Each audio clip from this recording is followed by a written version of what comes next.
Baik,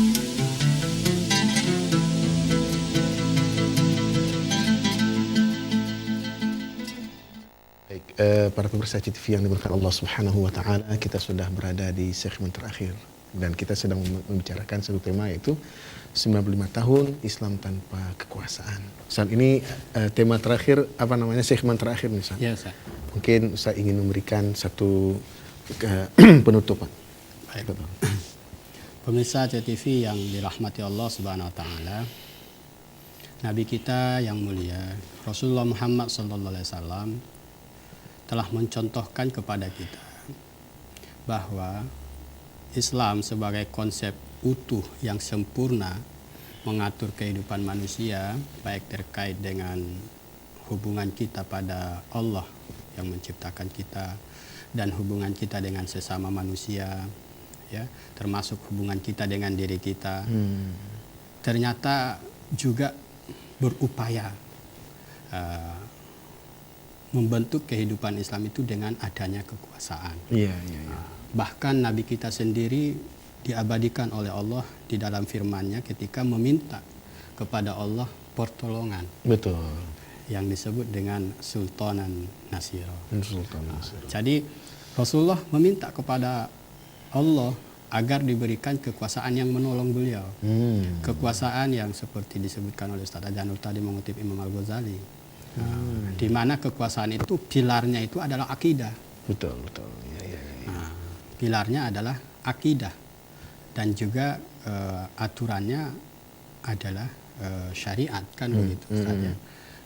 Kemudian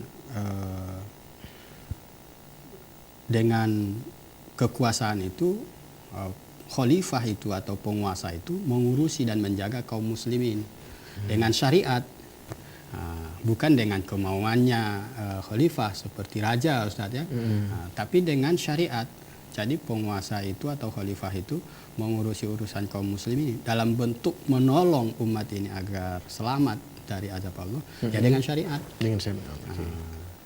Maka kekuasaan Islam itu pilarnya tadi adalah akidah, ya hukum yang berlaku, syariat, termasuk dalam interaksi kita dengan orang kafir.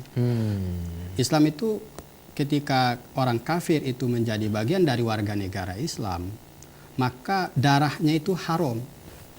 Hartanya itu haram bagi kita. Sampai Rasulullah mengatakan dengan batasan yang membunuh ahlul zimmah, kafir dia, Ustaz, kan? Tapi hidup dalam negeri Islam, hidup dalam negara Islam, dia cium bau surga aja tidak bisa. Apalagi masuk, kan begitu, Ustaz? Betul. Nah, ini jaminan. Ada nggak jaminan seperti itu dalam sistem selain Islam? Kalau selain Islam kita bisa lihat bagaimana ketika orang Islam minoritas mereka seperti tidak ada guna, saya di Myanmar, di mana-mana. Jadi yang bisa menjamin akurnya penganut beragama itu ya Islam. Betul. Nah, bahkan di Spanyol itu pernah ada buku yang menyebutkan bagaimana akurnya tiga agama itu, agama besar saya, Yahudi, Nasrani, sama Islam.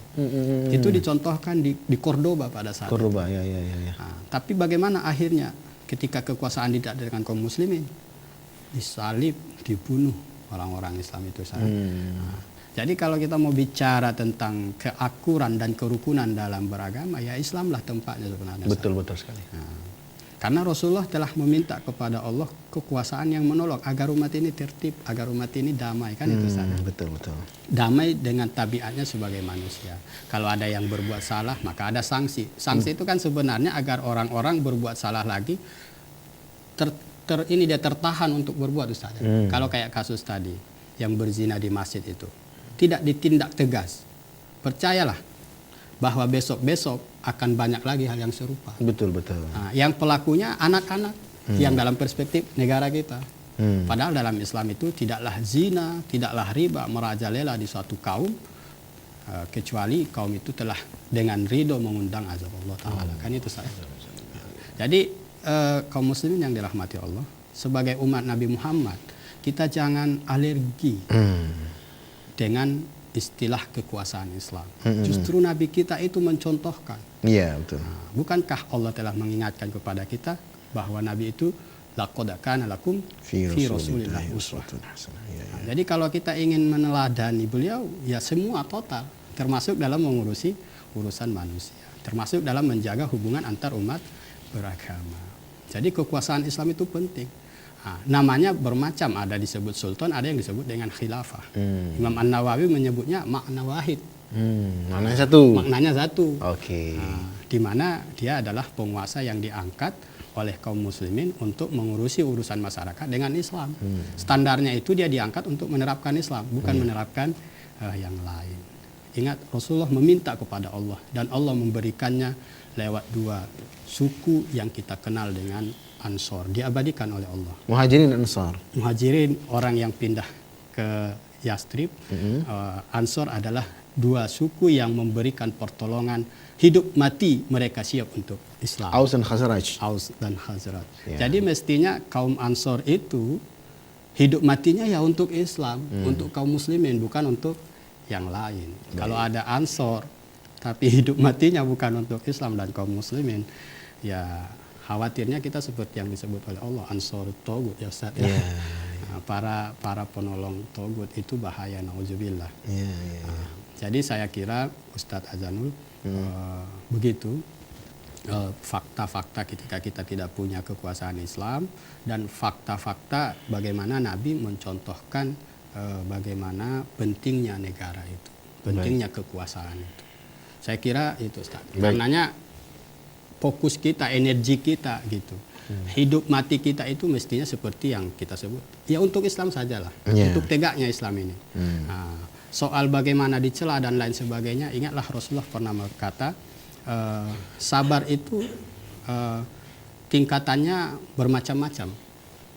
Sabar yang paling tinggi itu derajatnya adalah yang ketika dia mendapatkan celaan karena berinteraksi dengan masyarakat, dalam dakwahnya dia berinteraksi dengan masyarakat, lalu dicela oleh masyarakatnya.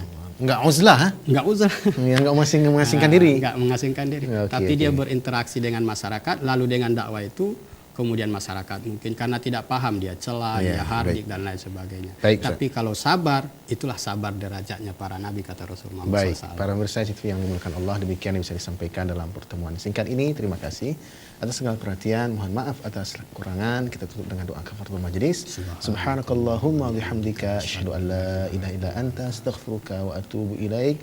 Assalamualaikum warahmatullahi wabarakatuh. Waalaikumsalam.